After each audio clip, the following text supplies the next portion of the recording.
The dungeons were where you went to be forgotten. And as Veratus lay curled in the darkness, her body broken and her spirit hollowed out, she had accepted that no one would ever come for her. The cold stone beneath her cheek had become familiar. The chains around her wrists had stopped hurting weeks ago. But the emptiness inside her chest, the void where her wolf had once lived, that pain never faded. They had taken everything from her. Her wolf, her voice, her name. She was nothing now. Just a body waiting to stop breathing. Then the Alpha King came. Corvin of Valdrin had arrived to negotiate a treaty, not to descend into the bowels of a rival pack's fortress, but something had pulled him down those stairs. Something in his blood had screamed that he needed to find what was hidden in the dark. When he saw her, broken and barely breathing, he should have walked away. She was wolfless, worthless. A creature even her own pack had discarded, but his wolf recognized her instantly. Mate, it howled. And Corvin, the coldest king the Northern Territories had ever known, the man who had sworn never to take a mate, who had watched his own father die from the curse that plagued their bloodline, made a choice that would change everything. He claimed her. He would protect her. He would give her his name, his crown, his kingdom. He would restore what had been stolen from her. But he made one condition absolutely clear. He would never love her. Because if he did, one of them would die. Neither of them understood how impossible that vow would become. The smell of rot and despair had seeped into the stones so deeply that even the rats had abandoned this level of the fortress. Veratus had stopped counting the days. Time meant nothing in the darkness. There was only the cold, the hunger, and the unbearable silence where her wolf's voice should have been. She remembered the moment they had ripped her wolf away. The ritual had taken 3 witches and a blade made of black iron. Aldrich had held her down himself, his hand wrapped around her throat while she screamed. And when it was over, when the golden light of her wolf had been torn from her chest and transferred into a glass vial, he had smiled. "My daughter will carry your wolf now," he had said. "She will be the most powerful Omega in the Northern Territories, and you will rot here until your body finally gives up." That had been 43 days ago, or perhaps 44. Veratus had lost track somewhere around the time her body had started shutting down. Without her wolf, she couldn't heal. Without her wolf, she couldn't regulate her temperature or fight off infection. The wound on her chest where they had cut into her had festered. Fever burned through her in waves. She was dying.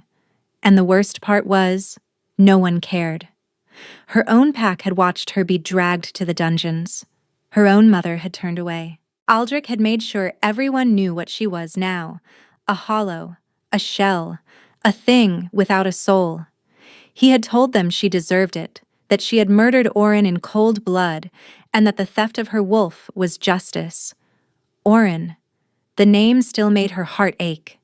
He had been kind to her once, one of the few who hadn't treated her like a burden. And now he was dead, burned in a fire she hadn't started, and everyone believed she had killed him. Wolves couldn't exist without their wolves. That was the fundamental truth of their kind. The human and the beast were one. To separate them was to create something that shouldn't exist, something that couldn't survive. Veratus closed her eyes and focused on breathing. In and out, one breath at a time. She had stopped hoping for rescue long ago. Now she only hoped that death would come quickly. Then she heard footsteps, not the shuffling gait of the guard who brought water once a day. These footsteps were deliberate, powerful, descending the stairs with a purpose that made the air itself seem to tense.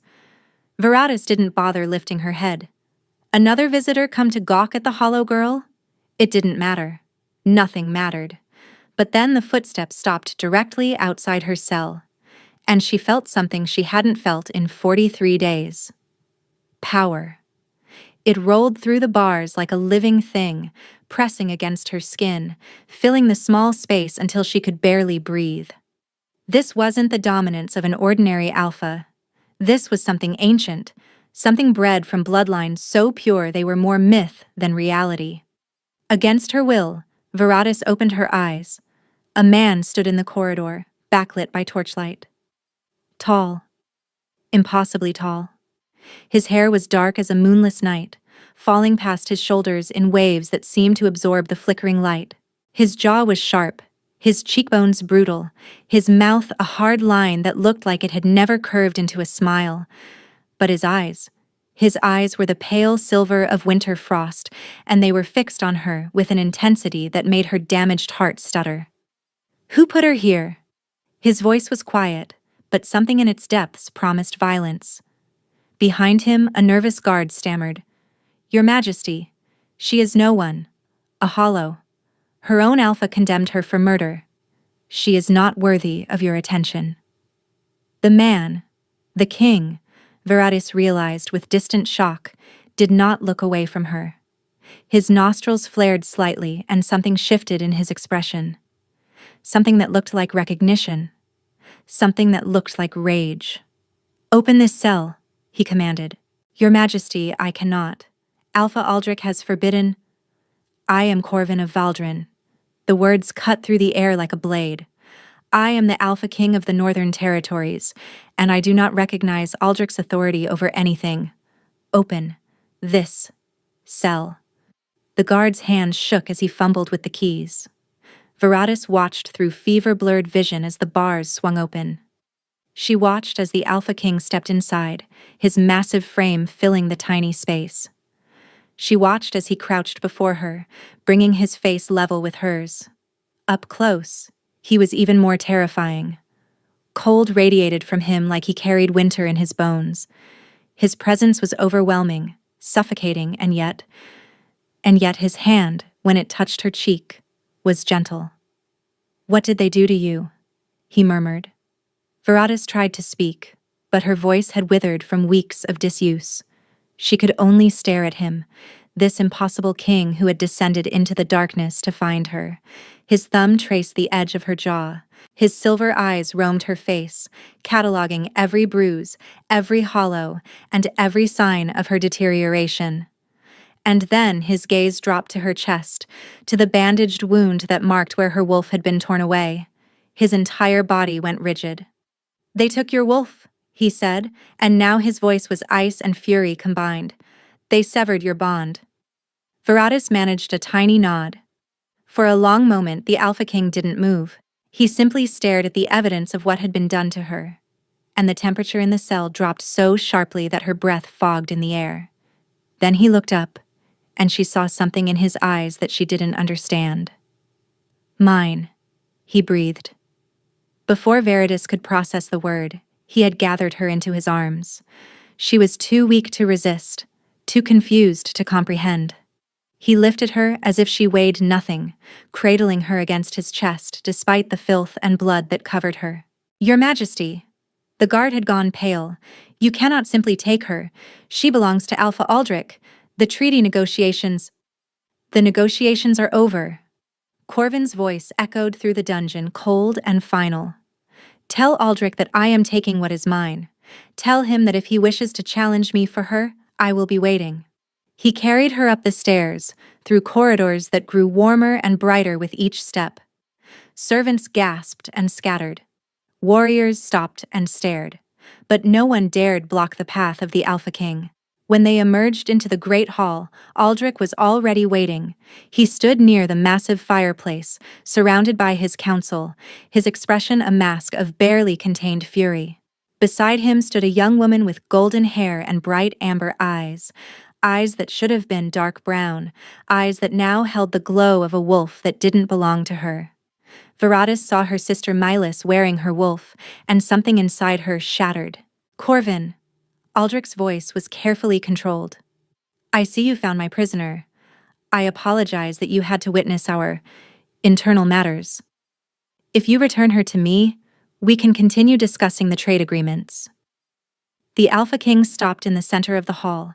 Every eye was on him, on the dying, hollow woman in his arms. "This woman," Corvin said, his voice carrying to every corner, "is my mate." The silence that followed was absolute. Veratis felt the words hit her like a physical blow. Mate? That was impossible. She had no wolf. She couldn't be anyone's mate. The bond required two wolves to recognize each other. And she was empty. She was nothing. She was... You're mistaken, Aldrich said through gritted teeth. She has no wolf. She cannot bond. Whatever you think you sensed, I know what I sensed. Corvin's arms tightened around her. And I know what you stole from her. I can see it in your daughter's eyes right now. Melis flinched, her hand flying to her chest. That wolf belongs to this woman, Corvin continued. Which means your daughter is carrying stolen property, which means your entire pack has committed a crime against my mate. He smiled, and it was the coldest expression Veratis had ever seen. The treaty negotiations are indeed over, Aldrich, but not in the way you hoped. He turned to face the assembled crowd, holding Veratis up for all to see. I, Corvin of Valdrin, Alpha King of the Northern Territories, claim this woman as mine, my mate, my wife, my queen. His voice rang through the hall like a war drum. Anyone who challenges this claim challenges me. Anyone who harms her answers to the crown. And then, before Aldrich could respond, before anyone could move or speak or breathe, the Alpha King walked out of the fortress with his dying mate in his arms. Veratis woke to softness. For a long moment she simply lay there, too afraid to move, too afraid to discover that this was another fever dream. The mattress beneath her was thick and plush, nothing like the stone floor she had grown accustomed to. The sheets were silk against her skin. The air smelled of lavender and cedar instead of rot and despair. Slowly, carefully, she opened her eyes. The room was enormous. Vaulted ceilings arched overhead, painted with scenes of wolves running beneath a silver moon. Tall windows lined one wall, their curtains drawn back to reveal a gray sky heavy with approaching snow. A fire crackled in a hearth large enough to stand in, filling the space with warmth. She was clean, she realized. Someone had bathed her, dressed her in a soft nightgown, tended to the wound on her chest. The festering infection had been treated, and while her body still felt hollow and wrong, the immediate danger had passed. But how? The last thing she remembered was the Alpha King carrying her out of Aldrich's fortress, his arms around her, his voice declaring her as his mate. That had to have been a dream, a dying woman's fantasy. Except here she was, in a room that could only belong to royalty, wearing clothes finer than anything she had owned even before her fall. The door opened. Veratis tensed, her body instinctively curling into itself despite the pain the movement caused. But it wasn't a guard or a servant who entered. It was him.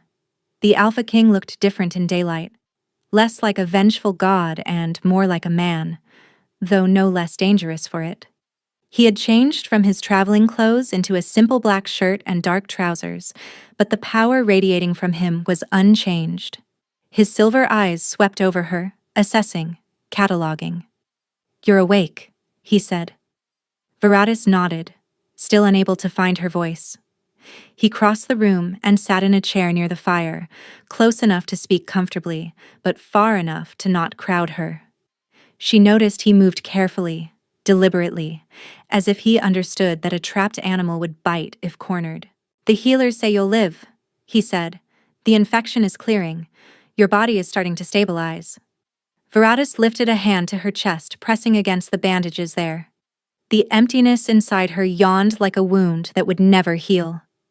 "But your wolf," Corvin's jaw tightened. "They couldn't restore that. The bond was severed completely. The wolf is no longer yours." She had known this. She had felt the absence every moment since the ritual. But hearing it confirmed, spoken aloud in this cold, clinical way, made the loss feel fresh again. Tears burned in her eyes, but she refused to let them fall. She had cried enough in that dungeon. She would not cry now. "I've sent investigators back to Aldrich's territory," Corvin continued. "They will document everything. The ritual, the transfer, the illegality of what was done. But I should be honest with you. He paused, and something flickered in his silver eyes. Forcing the wolf to return would likely kill both you and Aldrich's daughter. The bond has already taken root in her. Severing it again would be the same thing that was done to me, Veratis finished. Her voice was hoarse, barely a whisper, but it was the first time she had spoken in weeks. Corvin tilted his head slightly, studying her. Yes. Veratis closed her eyes. So that was it. Her wolf was gone forever. The piece of herself that had made her whole, that had given her strength and comfort and identity, now lived inside her sister's chest. She was truly hollow. "Why did you take me?" she asked. The question hung in the air between them. Corvin was quiet for a long moment. When he spoke, his voice was carefully controlled, as if he were selecting each word with precision. "Because you are my mate." "I have no wolf," Veratis said. "The bond cannot form without—" "I know what I felt." He cut her off, but not unkindly. "My wolf recognized you the moment I descended those stairs. I don't understand it either. I don't know how a bond can begin with someone who has been hollowed. But it did." He met her eyes, and she saw the conflict there. "It is?" Veratis didn't know what to say. She had dreamed of finding her mate once, long ago, before everything had fallen apart. She had imagined it would feel like coming home, like completion. This felt like standing at the edge of a cliff, watching the ground crumble beneath her feet. "I will be honest with you," Corvin said, leaning forward slightly. "I never intended to take a mate. I have avoided it my entire life. There are reasons. Complications you don't yet understand." His jaw tightened. "But fate seems to have decided otherwise." "What do you want from me?" Veratis asked. "I want to offer you a choice." He held up one hand, forestalling her response. "I can arrange safe passage for you to any territory outside the northern kingdoms. I can give you gold, resources, a new identity. You could disappear. Start over. Live out your life in peace, away from Aldrich, away from me, away from everything that has hurt you." The offer hung in the air, generous and unexpected. "Or?" Veratis whispered. Corvin's eyes locked onto hers. "Or you stay. You become my wife, my queen. I will protect you. I will give you access to every resource in my kingdom to find a way to restore your wolf or heal what was broken. You will want for nothing." It sounded too good to be true, which meant it probably was. "What's the price?" Veratis asked. Something like respect flickered across his features. "You're cleverer than you look. I've learned the hard way that nothing is free." "The price," Corvin said slowly, "is this. I will marry you. I will honor you publicly. I will give you my name and my protection. But I will never love you. I cannot love you. And I need you to accept that." The words should have hurt. But after everything Veratis had endured, they felt almost refreshing in their honesty.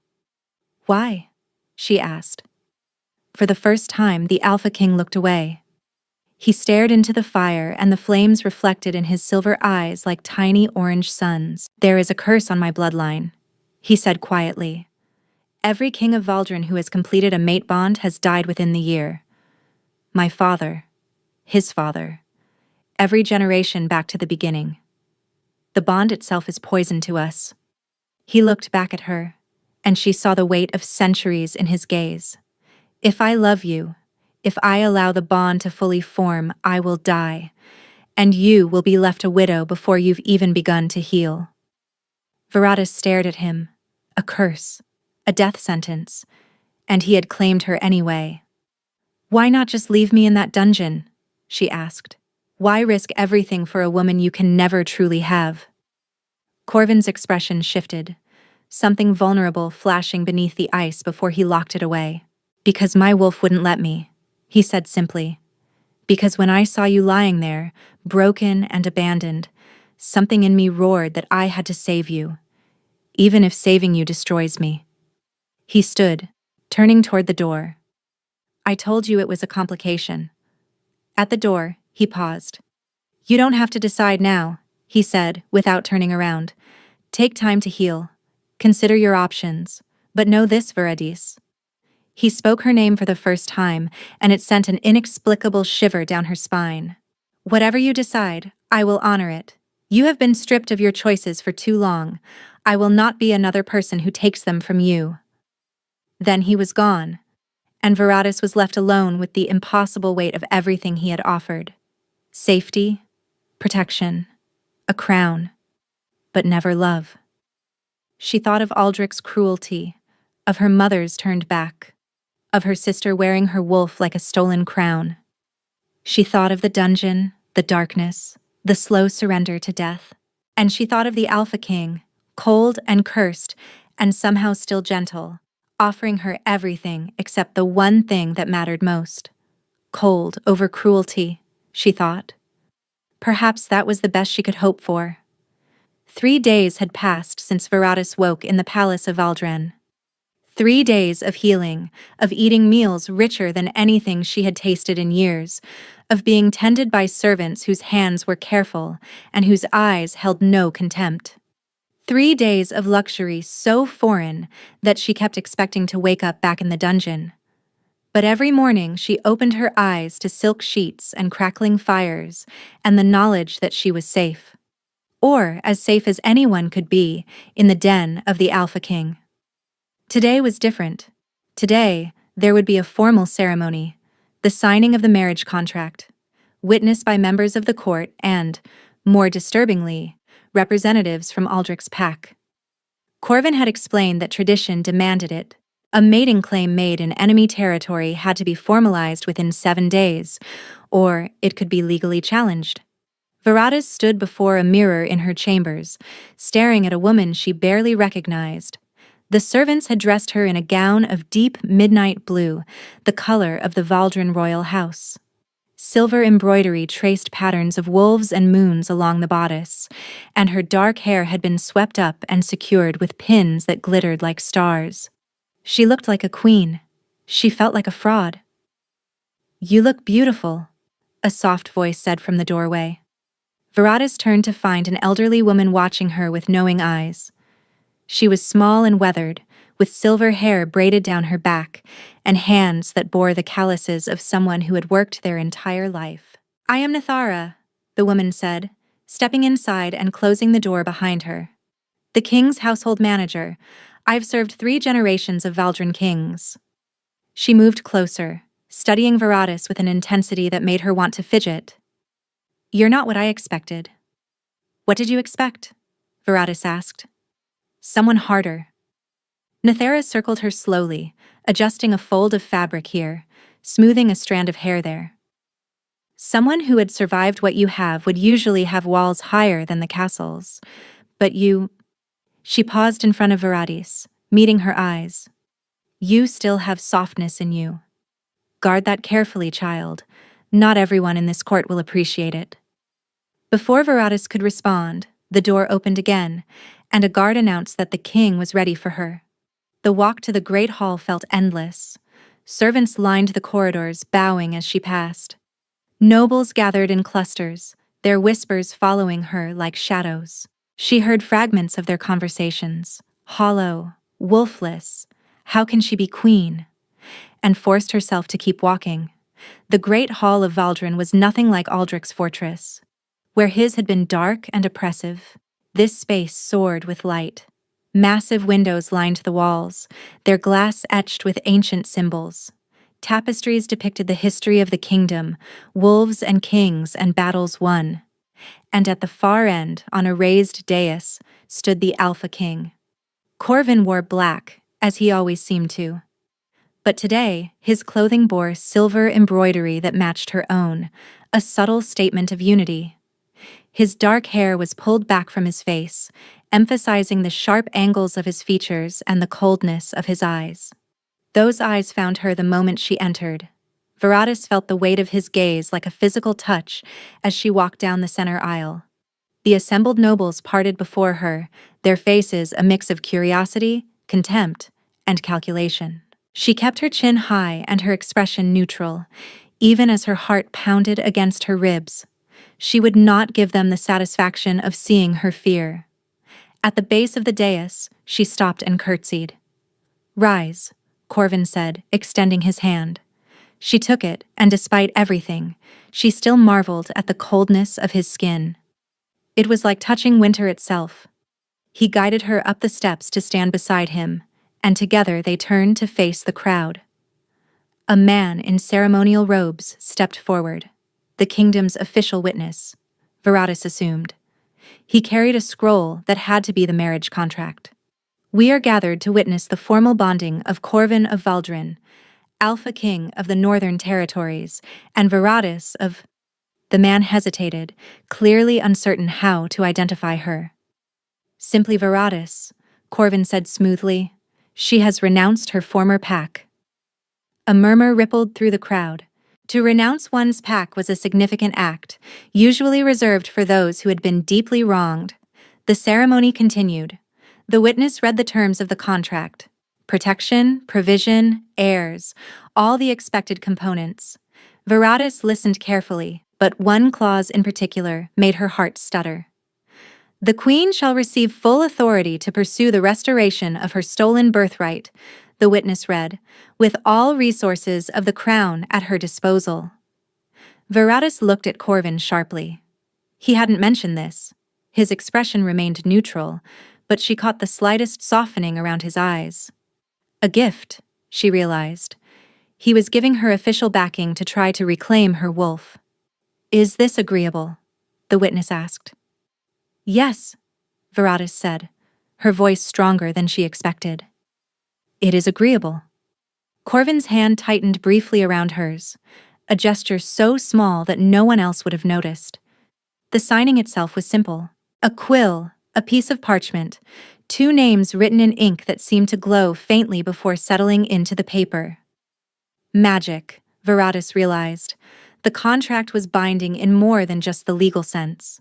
"By the authority vested in me," the witness declared, "I pronounce this bond witnessed and true. All hail the Queen of Valdrin." "All hail the Queen," the crowd echoed, though Veratus heard reluctance in more than a few voices. It was done. She was married to the Alpha King. Before the weight of that reality could fully settle, a commotion erupted near the entrance. The crowd parted, and Veratus felt her stomach drop as she recognized the figures striding toward the dais.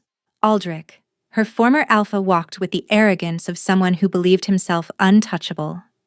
His silver-streaked hair was slicked back from his cruel face, and his dark eyes gleamed with calculation. Behind him came 2 guards, and Melis. Her sister looked different. The stolen wolf had changed her, given her a presence she had never possessed before. Her eyes glowed with amber light, and she moved with a predator's grace that didn't belong to her. Because it was stolen, Veratus thought bitterly, because that grace is mine. "Alpha Aldrich," Corvin said, his voice dangerously soft. "I don't recall inviting you to this ceremony. Tradition demands that the original pack witness any bonding that results from a claim made in their territory." Aldrich replied smoothly. "Surely the great Alpha King wouldn't violate tradition." The tension in the hall was suffocating. "The claim was witnessed by your own people," Corvin said. "Your presence here is unnecessary." "Perhaps." Aldrich smiled, and it was the smile of a predator circling wounded prey. "But I wanted to personally congratulate my former ward on her unexpected fortune." His eyes slid to Veratus, and she forced herself not to flinch. "Tell me, Your Majesty, did she mention why she was in that dungeon? Did she tell you what she did to Orin?" The whispers started immediately. Veratus felt the blood drain from her face. Of course he would do this. Of course he wouldn't let her escape cleanly. "Enlighten me," Corvin said, and there was warning in his tone. Aldrich's smile widened. "Your new queen murdered her own packmate. Poor Orin, burned alive in a fire of her making. She was condemned by our council, her wolf stripped as punishment for her crime." The whispers became roars. "That's not true," Veratis said, but her voice was drowned out by the chaos. "I have witnesses," Aldrich continued, raising his voice to be heard. "I have testimony. Your queen is a killer. Alpha King, A murderer who escaped justice only because you happened to stumble into my dungeons." Corvin's power rolled through the hall, and suddenly everyone fell silent. The dominance radiating from him was crushing, absolute, the kind of authority that demanded instant obedience. "You come into my hall," he said quietly, "on the day of my bonding, and you accuse my mate of murder?" "I simply speak the truth," Aldrich said, though even he seemed unsettled by the king's power. "Then speak all of it." Corvin descended one step, then another, until he stood face to face with the older Alpha. "Tell them about the trial. Tell them about the evidence. Tell them about the defense she was allowed to mount." Aldrich's jaw tightened. "There was no trial," Corvin said, loud enough for the entire hall to hear. "My investigators confirmed it. You accused her, condemned her, and stole her wolf without ever allowing her to speak, without ever presenting evidence to an impartial body, without ever following the laws that govern our kind." The murmurs changed in tone. "Whatever crime you claim she committed," Corvin continued, "you had no right to punish her without due process. You had no right to take her wolf. And you certainly have no right to come into my kingdom and question my choice of mate." Aldrich's composure cracked, just slightly. "She is hollow. She is wolfless. She cannot bear you proper heirs. You are weakening your bloodline for nothing." "My bloodline is none of your concern." Corvin's voice dropped to a whisper that somehow carried further than a shout. "And if you speak another word against my wife, I will take it as a declaration of war. Is that what you want, Aldrich?" The threat hung in the air like a blade. Aldrich took a step back. "This isn't over," he said. "For your sake," Corvin replied, "it better be." The former Alpha retreated, his guards and Malus following. But as they passed Veredes, her sister leaned close, close enough that only she could hear. "He'll find out eventually," Malus whispered. "About what you really are. About what they say you did to Orin. And when he does, all this protection will mean nothing." Then she was gone, and Veredes was left standing on the dais, married to a king, surrounded by strangers with her sister's warning echoing in her ears. She felt Corvin's hand on her elbow steadying her. "Breathe," he murmured, so quiet only she could hear. "You did well." But Veredes couldn't focus on the praise. She could only think about Milas's words, about Aldrich's accusations, about the truth she had never been allowed to tell, because she hadn't murdered Orin. But she knew who had. And that secret, if it ever came to light, would destroy far more than just her marriage to the Alpha King. The days following the ceremony blurred together in a haze of whispers and watchful eyes. Veredes had expected hostility from the court. She had expected contempt, skepticism, and perhaps even outright cruelty. What she hadn't expected was the suffocating weight of constant observation. Every step she took was noted. Every word she spoke was analyzed. Every meal she ate, every corridor she walked, every moment she spent in the gardens, all of it was fodder for gossip. The Hollow Queen, they called her when they thought she couldn't hear. The Wolfless Bride. A shell pretending to be royalty. Veredes endured it in silence. She had survived worse. A few sharp tongues couldn't break someone who had already been shattered and pieced back together in a dungeon's darkness. But the emptiness inside her was growing harder to ignore. Without her wolf, her body struggled to maintain itself. Normal shifters healed quickly, regulated their temperature effortlessly, and drew strength from the beast that lived within them. Veredes had none of that. She tired easily. She caught chills that lingered for days, and sometimes, when she pushed herself too hard, the void in her chest seemed to pulse with a pain that brought her to her knees. It happened on the 7th day after the ceremony. She had been walking in the East Wing, exploring the castle's endless corridors, when the pain struck without warning. One moment she was admiring a tapestry depicting an ancient battle. The next, she was doubled over, gasping, her hand pressed against the wall for support. The void inside her wasn't just empty anymore. It was hungry. She could feel it pulling at her, draining what little energy she had, demanding something she couldn't give. Her vision blurred. Her knees buckled. and as the stone floor rushed up to meet her, she thought distantly that this was a much undignified way for a queen to die. But she never hit the ground. Arms caught her. Strong arms, cold arms, and suddenly she was pressed against a chest that radiated winter. Veradis. Corvin's voice was sharp with something that sounded almost like fear. Veradis, can you hear me? She tried to respond, but her tongue felt thick and useless. All she could do was lean into him, letting his cold seep into her fevered skin.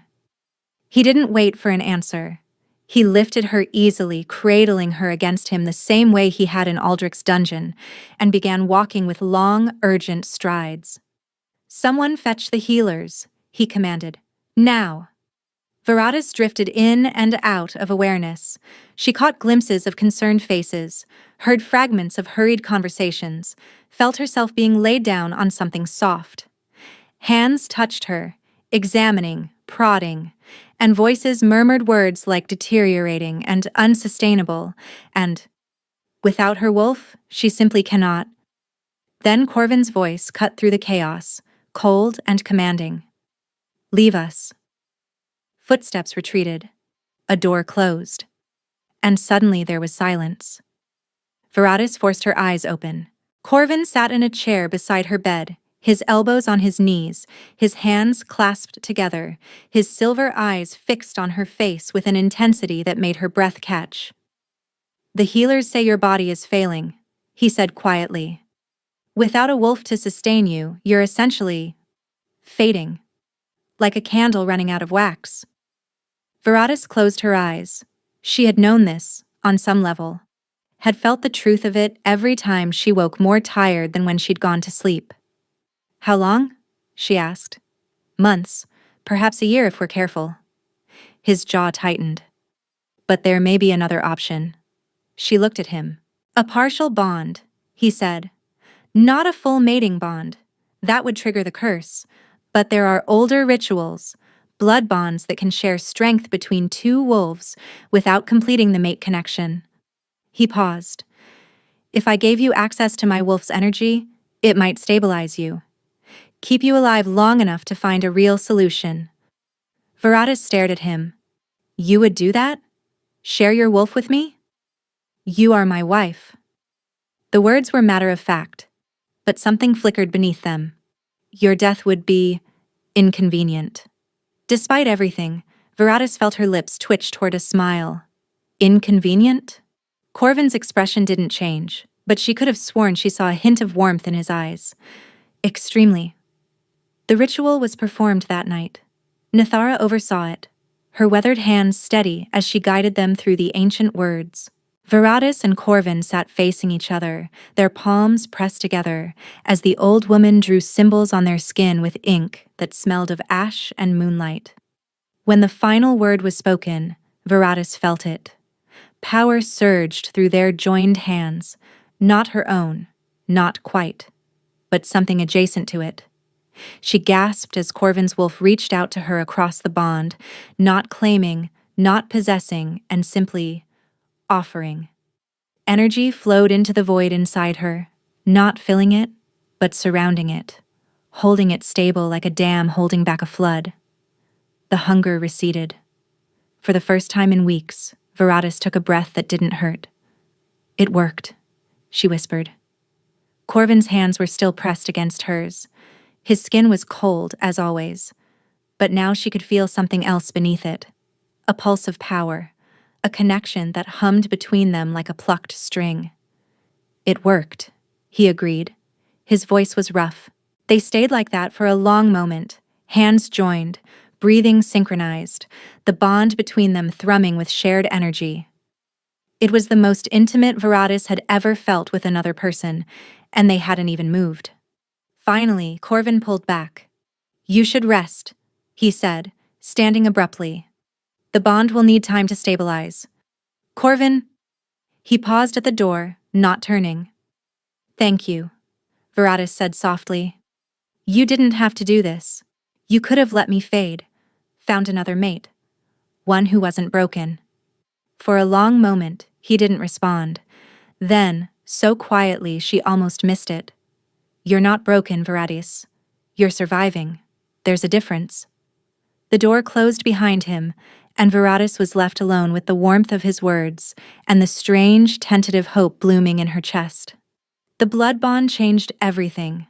Not dramatically, not obviously, but in small ways that Veratis noticed more and more as the days passed. She could sense Corvin now. Not his thoughts, not his emotions exactly, but his presence. A constant awareness at the edge of her consciousness, like knowing where the sun was even with her eyes closed. And apparently, he could sense her too. He began appearing at odd moments. She would be reading in the library, and suddenly he would be there, settling into a chair across from her with a book of his own. She would be walking in the gardens, and he would fall into step beside her, offering no explanation for his presence. They didn't always talk. Sometimes they simply existed in the same space, sharing silence as easily as others shared conversation. But when they did talk, Veratis found herself surprised by the man behind the ice. "You were raised to be king from birth?" she asked one evening as they sat in the small solar adjoining her chambers. The fire crackled between them, and snow fell softly outside the windows. Corvin nodded, not looking up from the documents he was reviewing. "My father began my training before I could walk. Strategy, combat, politics, history. Everything a king needs to know." "That sounds lonely." His hand stilled on the paper. "It was necessary." "Those aren't mutually exclusive." He looked at her then, something unreadable in his silver eyes. "No," he admitted slowly. "I suppose they're not." Veratis studied him in the firelight. The tension he carried in his shoulders, the way his jaw tightened when certain memories surfaced.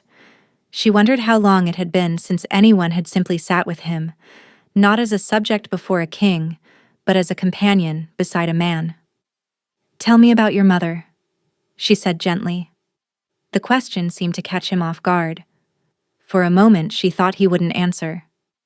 Then slowly he set down his documents. "She was warm," he said, and the words sounded foreign in his mouth, like a language he had forgotten how to speak. "Even in the coldest winters, she made the castle feel like summer. She would hold me when I was small, and I remember thinking that nothing bad could ever happen as long as she was there." "What happened to her?" "My father died." His voice flattened. The curse took him within a year of their mating bond completing, and she couldn't survive without him. She tried. For me, she tried. But a wolf who loses their true mate. He shook his head. She faded. Just like you were fading. Just like the bond demands. Veratis's heart ached. "I'm sorry." "Don't be. It was a long time ago." But the pain in his eyes said otherwise. The silence that followed was comfortable, familiar in a way that should have taken years to develop. Veratis found herself studying his profile. The strong jaw, the sharp cheekbones, the way his dark hair fell across his forehead when he bent over his work. He was beautiful, she realized, not in a warm, approachable way, but in the way of winter storms and frozen lakes. Dangerous beauty, the kind that could kill you if you weren't careful. "You're staring," he said without looking up. Veratis felt heat rise to her cheeks. "I was thinking. About how you're not what I expected." Now he did look up, one eyebrow raised. "What did you expect?" "A monster." The word slipped out before she could stop it. "Everyone speaks of the Alpha King with fear. They call you the Frost King, the Winter Wolf, the Heartless." Corvin's voice was flat. "Yes, I know my titles. But you're not heartless." Veratis leaned forward, emboldened by the bond humming between them. "You saved me. You shared your wolf with me. You defend me against a court that despises me. Those aren't the actions of a heartless man." Corvin set down his papers and looked at her fully. The firelight played across his features, softening the sharp edges, making him look almost vulnerable. "I have worked very hard to become heartless," he said quietly. "It's safer that way. For everyone." "Because of the curse?" He nodded. "My father loved my mother. Truly, deeply loved her. And when the curse took him, she was left shattered. She never recovered. She died within the year, simply because she couldn't bear to live without him. His jaw tightened. I watched that happen. I was 12 years old, and I watched my mother waste away from grief. I swore I would never do that to anyone. Veratis's heart ached. So you closed yourself off. I had to. He looked at the fire, and for a moment he seemed very far away. Every time I felt something for someone, friendship, affection, anything, I forced myself to pull back. To stay cold, to stay safe. That sounds exhausting. It's survival. His eyes found hers again. But then I found you in that dungeon, and my wolf. He wouldn't let me walk away. He saw you, and he claimed you, and suddenly all the walls I had built didn't matter anymore. The confession hung between them, heavy with implication. Corvin, Veratis whispered. Don't. He held up a hand, stopping her. Whatever you're about to say, don't. I can't hear it. Not yet. Not when I'm still trying to figure out how to be near you without losing everything I've built. Veratis nodded, swallowing the words that had been rising in her throat. But later that night, alone in her chambers, she pressed a hand against her heart and acknowledged the truth she couldn't speak. She was falling for him, for the cold, cursed king who had saved her from the darkness, for the man who had shared his wolf to keep her alive, for the lonely boy who had watched his parents die and decided that feeling nothing was better than feeling everything. She was falling for a man who could never love her back, and she had no idea how to stop. Winter deepened over Valdrin, burying the kingdom in snow and silence. Veratis had grown accustomed to the cold, or perhaps the blood bond had simply made her more tolerant of it. Either way, she no longer shivered when she walked the castle's drafty corridors, no longer huddled by fires like a creature seeking warmth. She had become, in some small way, a creature of winter herself. The court had begun to accept her, grudgingly. Nithara reported that the whispers were changing, less contempt, more curiosity. The hollow queen who refused to break, the wolfless wife who walked beside the Frost King as if she belonged there. And Corvin. Corvin had become her constant. He visited her chambers every evening now, no longer pretending it was coincidence. They would read together, or talk, or simply sit in comfortable silence while the fire crackled and the snow fell. Sometimes he would reach for her hand, his cold fingers intertwining with hers, and they would stay that way for hours. He never kissed her. He never pushed for more. But the bond between them pulsed with something that felt increasingly like more than just shared energy. One evening, 3 months after the blood bond, Veratis felt something strange. It started as a flicker in her chest, a warmth in the place where the void usually lived. She was sitting with Corvin in the solar, listening to him describe a border dispute with a neighboring territory, when the sensation hit. She gasped, her hand flying to her heart. Veratis? Corvin was on his feet instantly, crossing to her side. What is it? What's wrong? I don't know, she breathed. I felt something. And then it happened again. This time, it wasn't just warmth. It was light, golden, familiar, impossible. It flickered in her chest like a candle flame trying to catch, there and gone in an instant. Corvin's eyes went wide. Your wolf, he whispered. That was your wolf. Veratis shook her head, tears springing to her eyes. That's impossible. She was taken. She was transferred to Malus. She can't. I felt it through the bond. Corvin gripped her shoulders, his silver eyes blazing. Veratis, something just stirred inside you. Something that felt like a wolf. For a long moment, neither of them spoke. Then Veratis laughed, a broken, disbelieving sound. Maybe the healers were wrong. Maybe the bond wasn't as complete as they thought. Maybe some piece of her stayed with me, buried so deep that... We need to find out. Corvin's voice was fierce. We need to understand what this means. If there's a chance to restore you, to bring your wolf back... Corvin. She placed her hand over his. Even if some fragment remains, that doesn't mean she can be restored.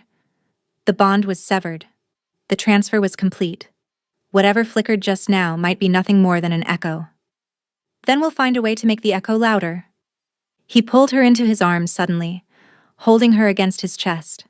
His body was cold, as always, but his embrace was fierce. I won't let you fade, Viratis. I won't let them win. She melted into him, pressing her face against his shoulder, breathing in the winter scent of him. Why do you care so much? She murmured. She felt him tense. For a long moment, he didn't answer.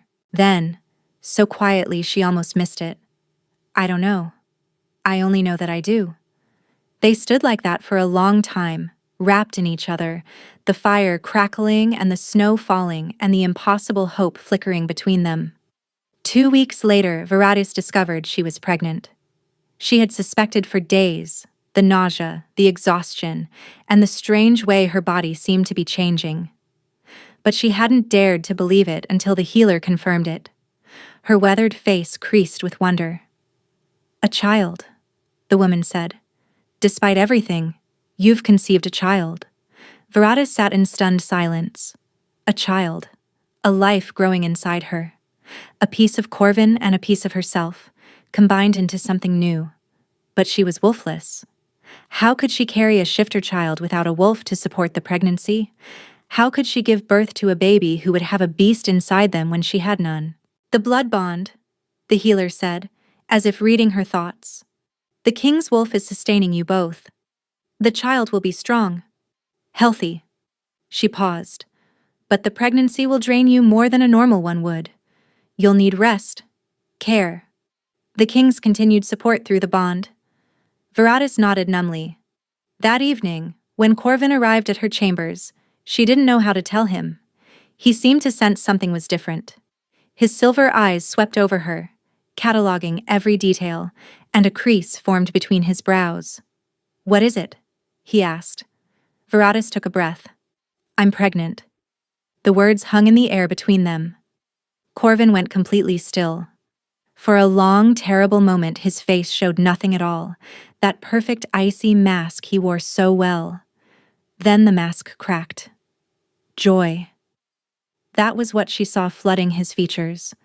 Pure, unguarded joy, the kind she had never expected to see on his face.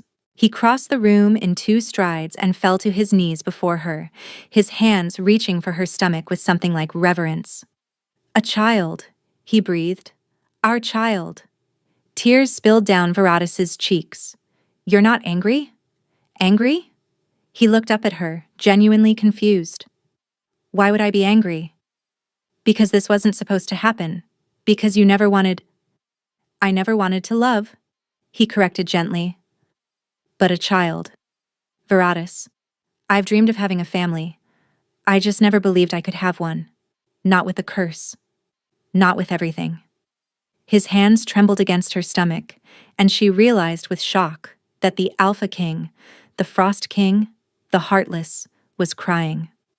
Silent tears tracked down his cheeks, freezing into tiny crystals before they could fall. We're having a child, he repeated, as if saying it enough times would make it real. You and me. We're having a child.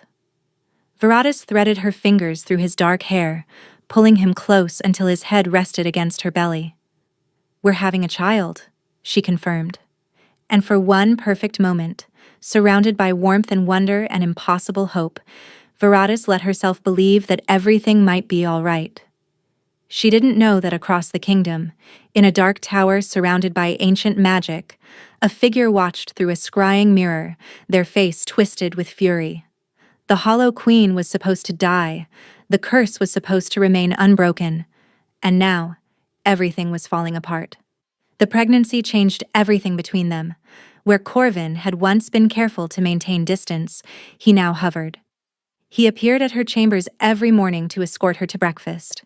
He insisted she rest during the afternoons, often sitting beside her while she slept, his cold hand resting protectively over her growing belly.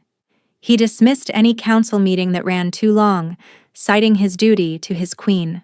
The court noticed. The whispers shifted again. He's obsessed with her, they murmured. The Frost King, brought low by a hollow woman. Perhaps she's bewitched him. Perhaps he's simply lost his mind. Veratis ignored them. She had more important things to worry about, like the strange flickering that continued in her chest. It happened more frequently now, always when Corvin was near. The golden warmth would pulse inside her, stronger each time, as if something dormant was slowly waking. The healers couldn't explain it. Even Nathara, with all her years of knowledge, simply shook her head in wonder. Perhaps the child is calling to her, the old woman suggested. Perhaps your wolf never truly left. Perhaps she was simply waiting. Veratis wanted to believe that. She wanted it so desperately that it hurt, but wanting something didn't make it true. 4 months into her pregnancy, Veratis woke to find Corvin watching her sleep. It wasn't the first time. He often stayed through the night now, though he never touched her beyond the gentle press of his hand against her stomach. But something was different tonight. His silver eyes held a weight she hadn't seen before, a struggle that seemed to be tearing him apart. Corvin. She pushed herself up against the pillows. What's wrong? He didn't answer immediately. Instead, he reached out and tucked a strand of hair behind her ear, his cold fingers lingering against her cheek. I've been thinking, he said quietly, about what happens when the child is born. Veratis's heart clenched. What about it? The blood bond sustains you both. But once the child is separate from you, they'll need their own source of strength. He paused, his jaw tightening. The safest option would be to complete the mate bond, to give you both permanent access to my wolf. But the curse? I know. His voice cracked, just slightly. I know what it would mean. Veratis stared at him, horror dawning. You're suggesting you die so our child can live? I'm suggesting I do what any father should do. He met her eyes, and she saw the resolve there, the terrible certainty. Protect my family, whatever the cost. No. The word tore from her throat. No, absolutely not. I won't let you.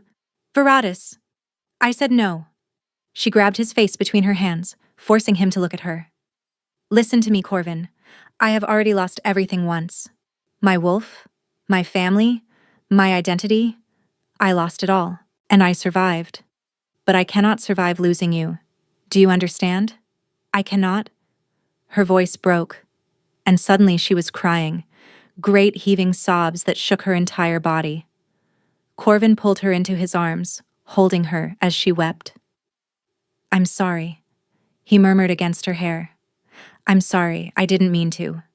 I just wanted you to know that I would do anything for you, for our child. Anything. I know. She pressed her face against his chest, breathing in the winter scent of him. But we'll find another way. We have to. They stayed tangled together as dawn crept through the windows, neither willing to let go. And in the quiet of that morning, with his arms around her and his heart beating steady beneath her ear, Veratis finally admitted the truth she had been fighting for months. I love you, she whispered. Corvin went rigid. I know I shouldn't, she continued, the words spilling out now that she had started. I know it's dangerous.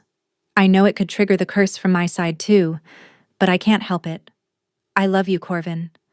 I love your coldness and your kindness and the way you pretend not to care when you care more than anyone I've ever known. I love...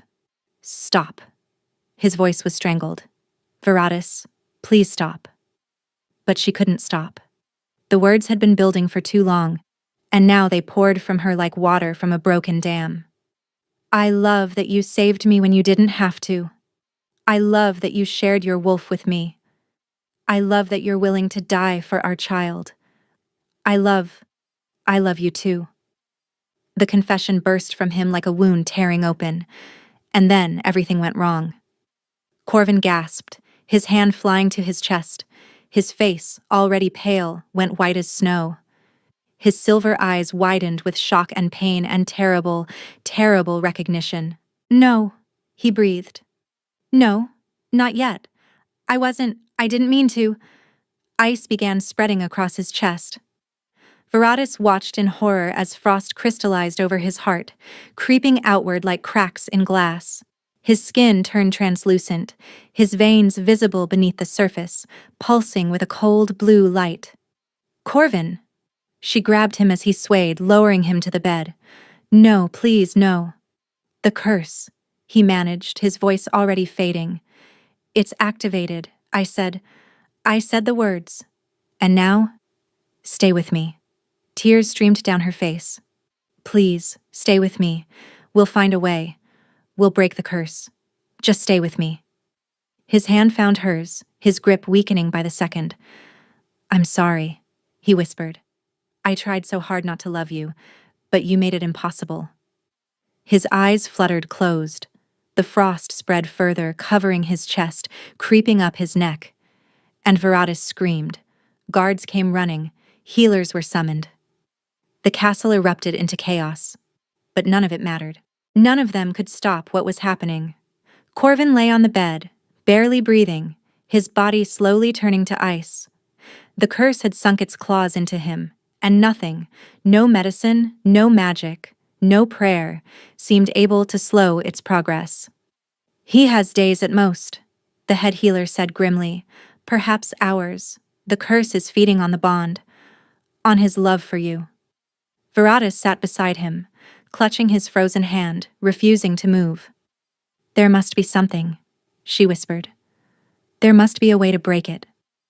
"The curse was cast by a powerful witch centuries ago," the healer said. "We don't even know the original terms. How can we break something we don't understand?" Nithara stepped forward then, her weathered face grave. "I may know something," the old woman said quietly. Everyone turned to look at her. "I've served 3 generations of Valdrin kings," Nithara continued. "I've watched each one fall to this curse, but there were always rumors, whispers of how it began, and whispers of how it might end." "Tell me," Viratus demanded. Nithara took a breath. "The curse was meant to ensure the kings of Valdrin would never be ruled by emotion. But the witch who cast it was betrayed. Her payment was never given. Before she died, she wove a failsafe into the magic. A way to break the curse, if the right person could be found." "What person? What do they need to do?" "Light," Nithara said simply. "The curse is darkness, shadow magic that feeds on love and turns it to ice. The only thing that can counter it is pure light, the kind that comes from a wolf who carries the sun inside them." Viratus's heart stuttered. "A light wolf," she breathed. "But those are rare, almost extinct." Nithara's eyes met hers with knowing intensity. "But not entirely gone. There are still bloodlines that carry the gift, hidden bloodlines, suppressed bloodlines." The words hung in the air. "Your mother," Nithara said softly, "was a light wielder, Viratus. And so are you." The world tilted. "What?" "Your wolf didn't just carry your beast.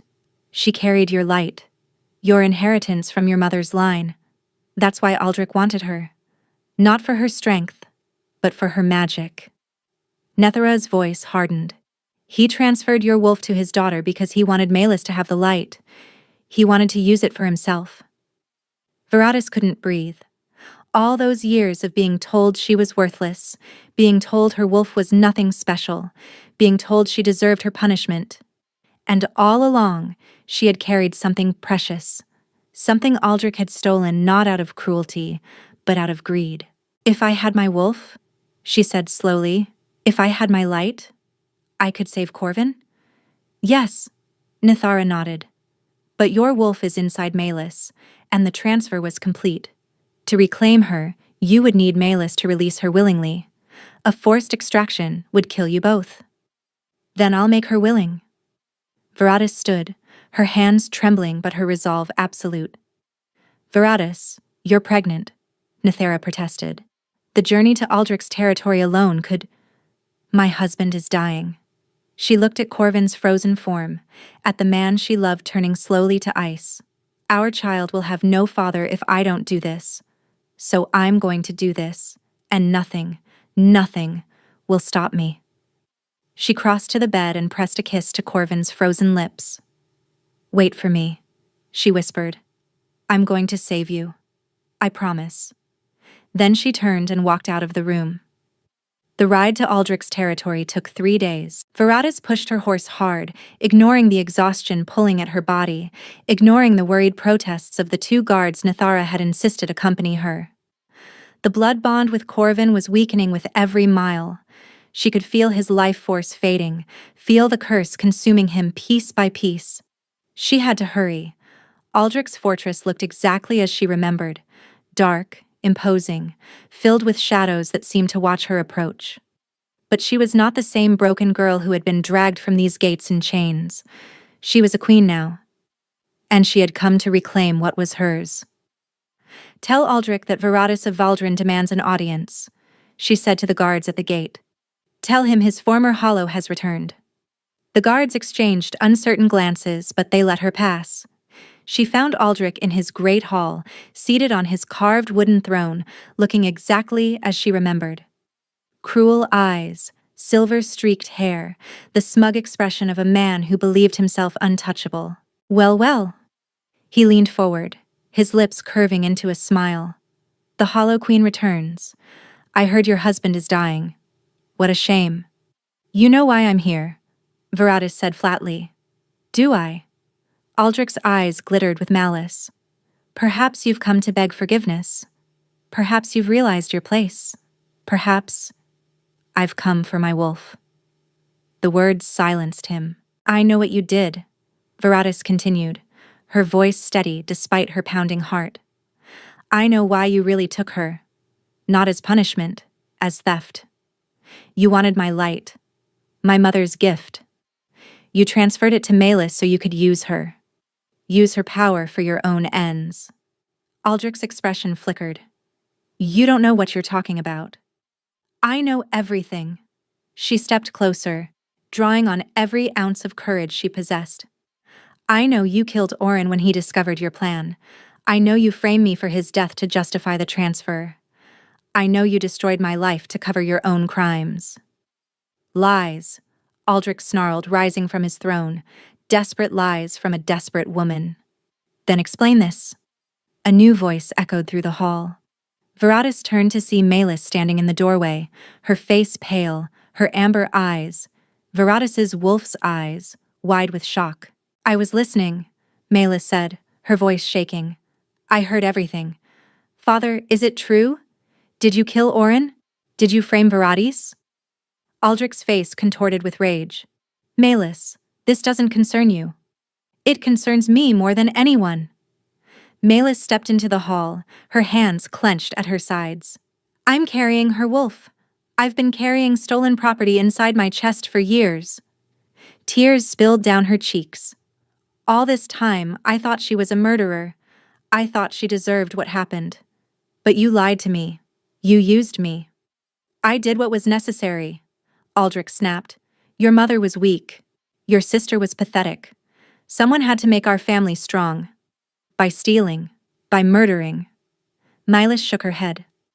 "No, I won't be part of this anymore." She crossed the hall and stopped before Veratis. "I'm sorry," she whispered. "For everything I said. Everything I believed. I was wrong." Veratis looked at her sister, this woman she had hated for so long, and saw the genuine remorse in her eyes. "I need my wolf back," Veratis said quietly. "My husband is dying. Only my light can save him. Will you help me?" Melis closed her eyes. When she opened them, they were filled with determination. "Yes," she said. "I'll give her back." The ritual to return a wolf was far more dangerous than the one that had stolen her. Nithara had sent instructions with Veratis, ancient words, precise movements, requirements that could not be deviated from. The transfer had to be willing from both parties. It had to be performed under moonlight, and it had to be witnessed by someone with magical blood. Fortunately, Aldrich's own mother had been a witch, which meant Aldrich himself carried enough magic to serve as witness, whether he wanted to or not. "You can't do this," he snarled, straining against the guards who held him.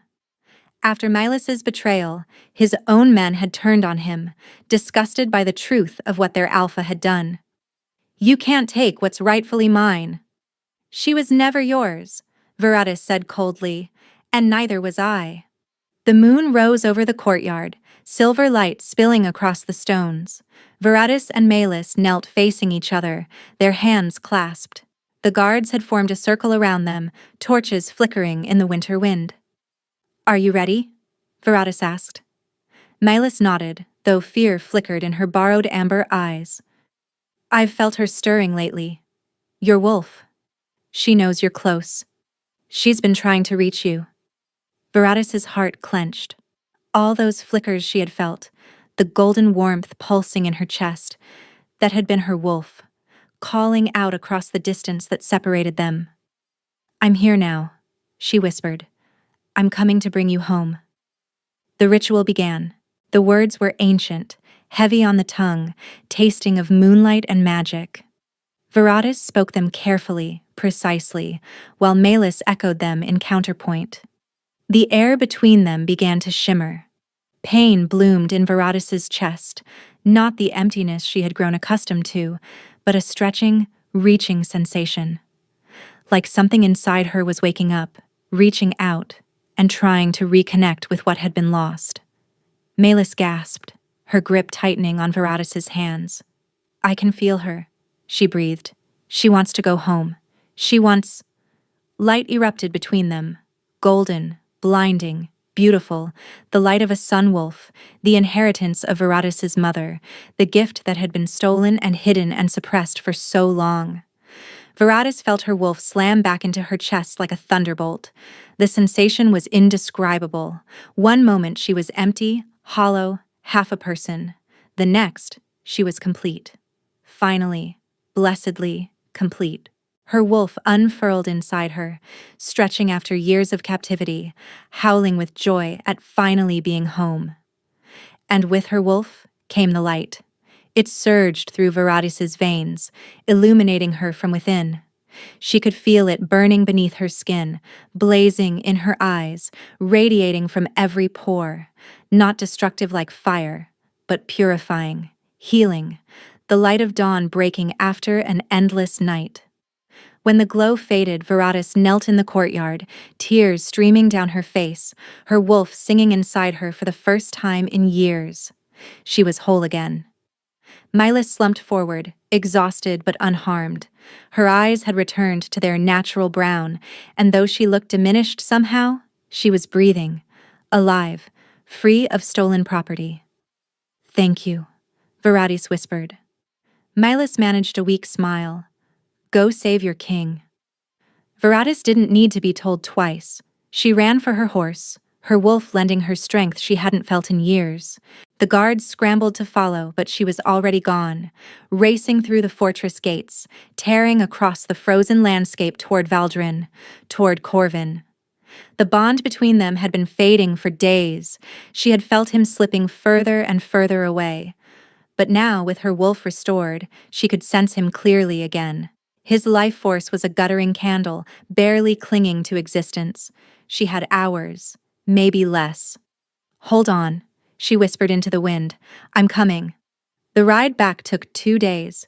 Veratus pushed her horse past exhaustion, past sanity, past everything she thought possible. She stopped only to let the animal rest enough to continue, and even then, the delays made her want to scream. But finally, the towers of Valdrin appeared on the horizon. She burst through the castle gates at dawn, her horse foaming, her body aching, her wolf howling with urgency. "Where is he?" she demanded of the first guard she saw. "Your Majesty, you shouldn't—" "Where is he?" "His chambers. But the healers say—" She didn't wait to hear what the healers said. She ran through corridors that blurred past her, upstairs that seemed endless, through doors that guards barely opened in time, and finally, she burst into the king's chambers. Corvin lay on the bed, completely encased in ice. His skin was blue-white, translucent as glass. Frost covered every inch of him, turning him into a frozen statue of the man she loved. His chest didn't move. His eyes were closed. He looked dead, preserved forever in a prison of his own making. No, Veratis breathed. No, I'm not too late. I can't be too late.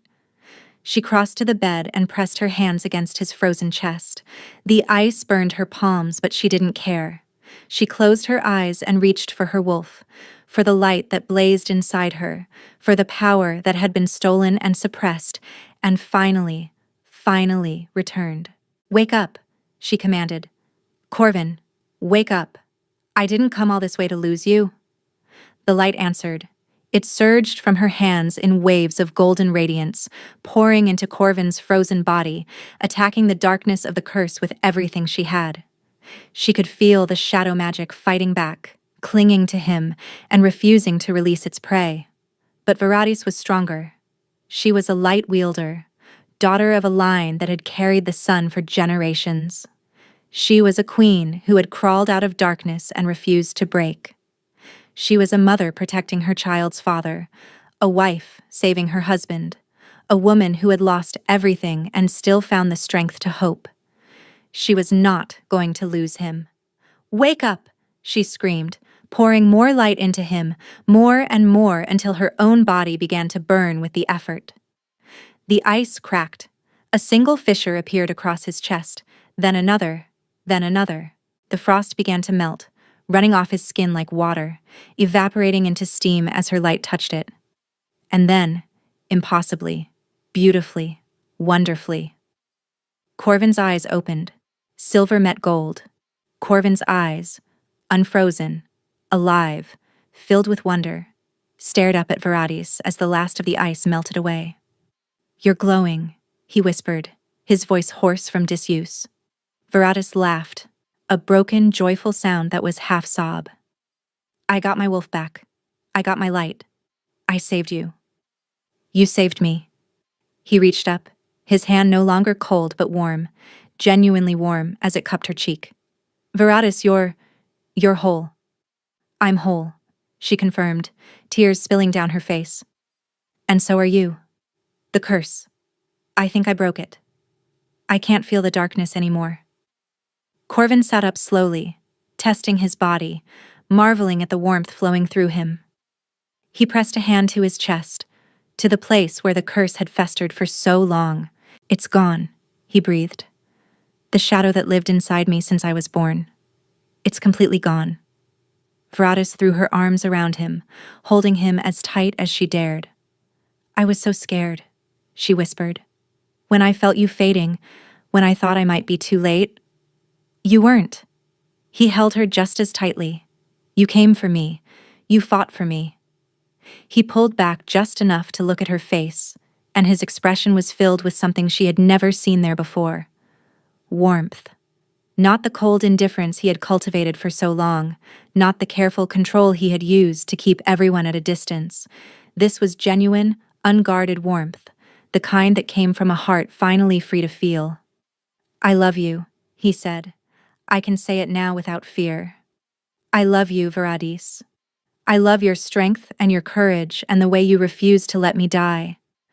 I love that you came back from the edge of death yourself and still found the will to save me. I love. She kissed him. It was their first real kiss, not a brush of lips against knuckles, not a gentle press of cold mouths in the darkness. This was heat and light, and the release of everything they had been holding back.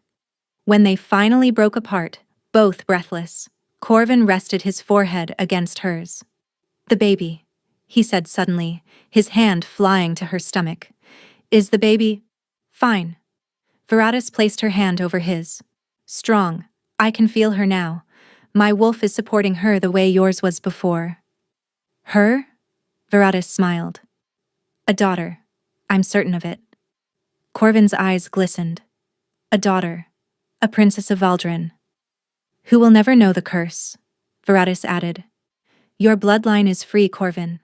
Our children, our grandchildren, none of them will ever suffer the way you did. He pulled her close again, holding her as if he would never let go. How did you do it? He asked. How did you get your wolf back? So Veratis told him everything. She told him about Nathara's revelation, about her mother being a light wielder, about Aldrich stealing her wolf for its magic. She told him about confronting her former alpha, about Milas's change of heart, about the ritual under the moonlight.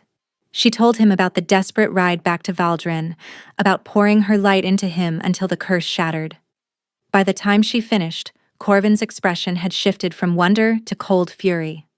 Aldrich, he said, he's responsible for all of it. The murder, the framing, the theft. His own guards turned on him, Veratus said. Malus exposed everything. He's being held prisoner in his own dungeons, waiting for judgment. Judgment will come. Corvin's voice was iron. He will answer for what he did to you, to us, to our family. I know. Veratus took his hand. But right now, I don't want to think about him. I just want to be here, with you, alive and whole and together. The hardness in Corvin's face softened. Together, he repeated. Together. 3 months later, spring came to Valdren.